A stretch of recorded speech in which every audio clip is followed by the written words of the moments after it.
তোরে আমি কয়বার কইছি আমার সুপারি গাছগুলো তুই পাবি, এখন আবার তুই এই বাগানে আইসু গাছ বাইতে। ভাই এখন এই বাগানে বাইতেছি, আর কোনো কাম হবে না। এখন এই বাগান বাইয়া হইবার পারলে যামু, না পারলে না যামু। মাথা এমনিও খারাপ আছে, কথা কই নয় যে যাও। ওরে স্যাডের মাথা, বাও গাছ আবার বিল গেটস এর মতো ভাব লইতে আসো। আমি জানি না আমার এখন গাছ বাওয়া লাগবে, তোরে আমি 20 ঠেরে দিব একটা গাছ, তুই এখন আমার লগে যাবে। এখন 100 টাকা দিলেও কাম হবে না। এখন এই কাশি কুচি বাইন্ধে লাই দিছি, তোমার লাগে কেউ আয় না যে তোমার কাশিতে যে সরে টাক দিম একদম সর্দা হইছে। ও কেউ আয়নাই হেললে গিয়ে এইরকম ভাবলো, তা রাস্তায় বাইরে বিয়েন না, এই বাগান টুনাইলে তোর, গাছে উঠবি নাইলে তোর, রাস্তা তো সব মোর। তুই আজগো আইস, হয়তো নলা থাকবে নাইলে তুই থাকবি।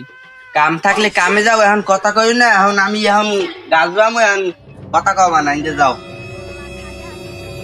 তোমার ফল আজগো তো গাছে উঠলি, তুই বুঝবি না তোর কি হলি। ওরে স্যাডের মাথা, এই বাগানে এখন তোরাও বেশি বোঝো না, আজকে দুর্বল হয়ে গেলাম দেখ।